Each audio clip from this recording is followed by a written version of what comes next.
In today's video, I'm going to teach you how to rate a buyer on Facebook Marketplace.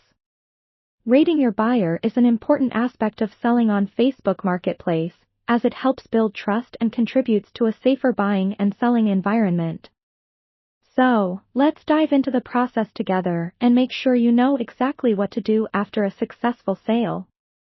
To start, you'll need to have the Facebook app open on your mobile device. Now, once you're logged in, you'll want to tap on the little marketplace icon.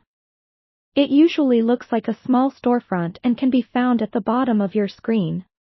Once you've entered the marketplace section, you're going to look for the person icon, which represents your profile. Tap on this to access your account settings and sales activity. From here, navigate to the Your Listings section.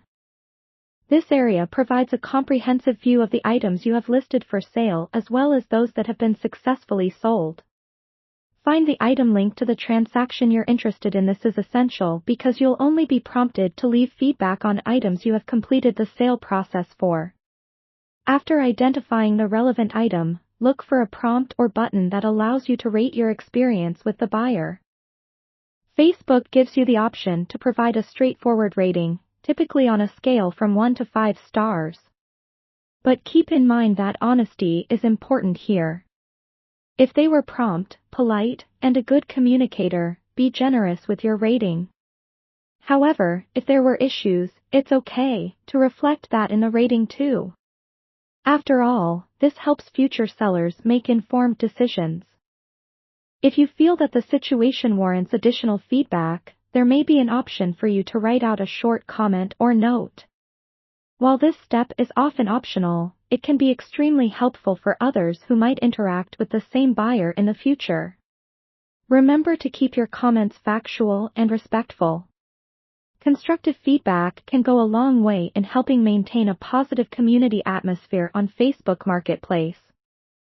Finally, before you submit, take a moment to review what you've written.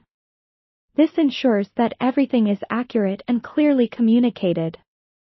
Once you're satisfied with your rating and any accompanying remarks, go ahead and submit the feedback. And that's it. It's a simple process but an important one. Rating your buyer contributes to a transparent and trustworthy marketplace experience. Plus, it ensures that future sellers have the information they need to proceed with confidence. So, make it a regular part of your selling routine on Facebook Marketplace. By doing this, you're playing a part in fostering a more positive and cooperative online selling community. Thanks for watching, and happy selling!